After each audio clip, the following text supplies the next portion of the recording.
saat ini di Eropa juga itu mereka lagi kekurangan yang namanya tenaga-tenaga ahli dalam bidang-bidang tertentu. Jadinya mereka itu membuka kesempatan dan juga membuka kayak beasiswa sebanyak mungkin kepada orang-orang yang ada di dunia ini.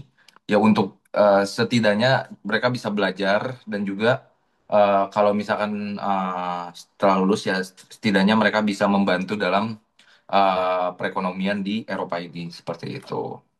Ya Erasmus ini sebenarnya terkenal banget di dunia, tapi ya mungkin Indonesia masih jarang mendengar itu. Makanya kebetulan Indonesia sendiri itu merupakan salah satu awardee terbanyak nomor 8 di angkatan aku. Halo teman-teman, welcome back to the story. Kenalin aku Ara. Hari ini aku senang banget karena kita akhirnya bisa ngobrol-ngobrol bareng lagi nih. Dan hari ini seperti judul yang ada di YouTube, aku akan bahas tentang beasiswa yang mungkin masih banyak banget teman-teman yang belum ketahui. Dan kali ini aku nggak sendiri, aku akan undang salah satu guest star aku yang super kece banget. Namanya Kariski. Jadi daripada kebanyakan ngobrol, langsung aja kali kita undang ya.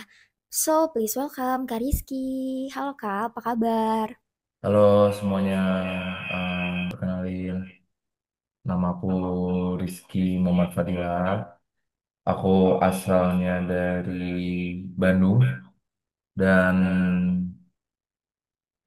aku S1 di Unpad. Ya, mungkin itu Oke. perkenalan dari aku. Oke, nah ngomong-ngomong tentang beasiswanya Kak Rizky sendiri nih, boleh gak sih di spill ke teman-teman nih? Kak Rizky sekarang lagi menempuh beasiswa apa, di negara mana mungkin? Oke, jadi aku itu sekarang lagi menempuh beasiswa Erasmus Mundus Scholarship.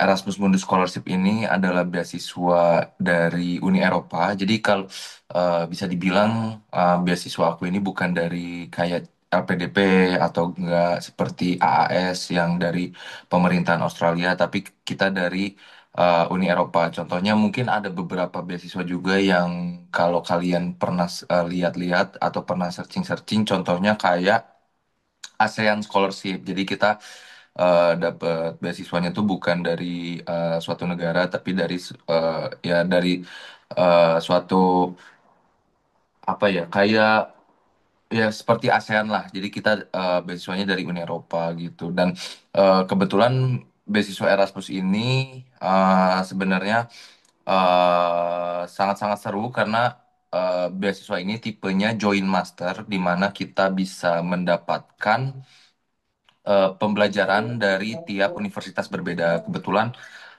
aku dapat kesempatan untuk bisa kuliah di 4 negara berbeda, di Belgia, di Perancis, Jerman, atau enggak di Swedia. Dan saat ini aku lagi ada di Belgia. Dan juga si Oh iya, dan si beasiswa ini juga kalau misalkan kita lulus, doain aku lulus ya. Itu kita bisa dapat tiga, tiga gelar berbeda dari ya nggak nggak tiga gelar juga sih, ya tergantung kalian univnya dapat di mana aja. Kalau misalkan kalian keterima Erasmus dan kalian cuma dapat 2 univ, ya kalian dapat 2 gelar berbeda. Tapi karena aku itu bisa milih 3 dari 4 univ yang aku mau, itu aku ntar pas lulus dapat 3 gelar berbeda, dan itu ya sangat-sangat apa ya, keren ya. Dan oh ya, dan yang paling keren adalah di sini mereka tidak meminta untuk kita untuk bisa berkontribusi ke eh, berkontribusi balik. Contohnya seperti kalau LPDP kan kita harus balik ke Indonesia untuk berkontribusi kepada Indonesia dengan format 2N+1. Jadi kalau kita kuliah 2 tahun, jadi kita harus berkontribusi di Indonesia selama 5 tahun. Tapi kalau di sini kita sangat-sangat welcome, apa sangat-sangat di welcome. Dan apakah kalau misalkan kita pengen kerja di sini juga mereka sangat-sangat welcome. Jadi ya untuk prospek karir ke depannya dan opportunity untuk mengejar untuk establish karir di sini itu sangat-sangat meyakinkan lah kayak gitu. Oke, oke Kak. Nah, berarti Dia beda seperti LPDP ya. Kalau LPDP kan mungkin harus balik dulu, harus balik ke Indonesia. Berarti kalau beasiswa yang Kak Rizky tempuh ini, dia boleh menetap dan boleh lanjut karir di sana kah? Ya, betul. Oh ya, kebetulan aku ngambil di jurusan, kebetulan aku S1 di Teknik Geologi dan master aku sekarang itu ngambil tentang Georesource Engineer, jadi lebih eh, ke arah processing, lebih ke arah mining processing dan ya itu sekarang yang lagi dikejar Indonesia banget kan dalam industri manufaktur. Dan Erasmus ini alhamdulillahnya itu mereka sangat-sangat tidak mau sangat-sangat tidak apa ya kayak mereka sangat-sangat membebaskan kita untuk kalau misalkan kayak oh kalau kalian mau eh, apa ya kalau kalian mau kerja di sini silakan. Contohnya kayak ada katingku, aku lihat-lihat di LinkedIn, kebetulan dia orang Brazil dan sekarang dia kerja di suatu tambang di Australia kan. Berarti mereka secara tidak langsung ya dia tidak apa ya tidak mempunyai kewajiban untuk balik ke negaranya sendiri dan ya jadi oh iya dan salah satu aku pernah searching-searching juga di website Erasmusnya juga ternyata kalau misalkan saat ini di Eropa juga itu mereka lagi kekurangan yang namanya tenaga-tenaga ahli dalam bidang-bidang tertentu. Jadinya mereka itu membuka kesempatan dan juga membuka kayak beasiswa sebanyak mungkin kepada orang-orang yang ada di dunia ini. Ya untuk setidaknya mereka bisa belajar dan juga kalau misalkan setelah lulus ya setidaknya mereka bisa membantu dalam perekonomian di Eropa ini seperti itu. Oke, berarti kalau misalnya ada teman-teman yang mau join bisa ya Kak?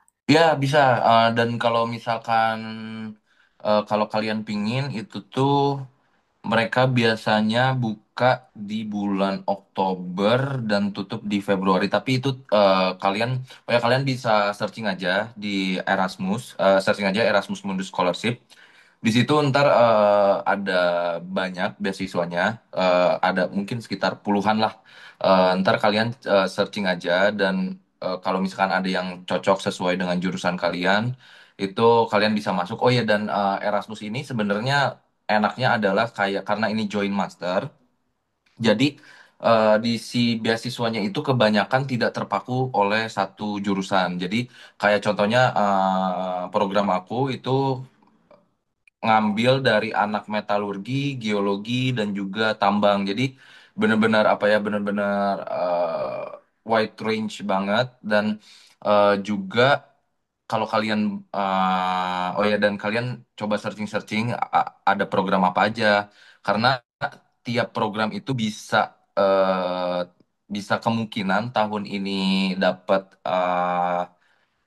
ya kemungkinan tahun ini ada beasiswanya atau enggak ya malah enggak ada karena setahu aku ya bisa ganti-ganti contohnya aku pernah searching-searching yang di mana tahun kemarin dia ada programnya dapat beasiswa tapi di tahun ini sekarang nggak dapat jadi ya coba searching-searching dulu dan ya coba baca-baca dulu juga dan kalau kalian benar-benar pengen mau kalian coba harus dipersiapin dari sekarang apalagi Inggrisnya ya karena Indonesia sejujurnya bukan negara yang ya walaupun kita sebagai Gen Z itu kan pasti lebih terpapar oleh konten-konten global kan dan kita ya bisa tahulah Inggris secara ini dari dibanding generasi-generasi sebelumnya tapi ya itu kita harus bisa mempersiapkan Inggrisnya dimana kalau kalian pengen itu mulai buka pendaftaran di bulan Oktober dan tutup di bulan Februari. Tapi itu rata-rata ya. Coba kalian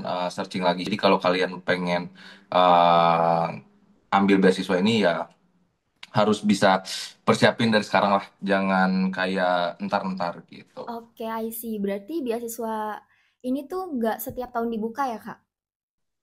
Jadi beasiswanya tiap tahun selalu buka, tapi untuk programnya kadang itu dibuka, kadang dia udah nggak dapet lagi gitu. Jadi eh, ntar coba kalau kalau kalau teman-teman pengen ya kayak kalau kepo terkait beasiswanya, coba kalian searching aja di Google Erasmus. Di situ ada katalognya, ada program apa aja yang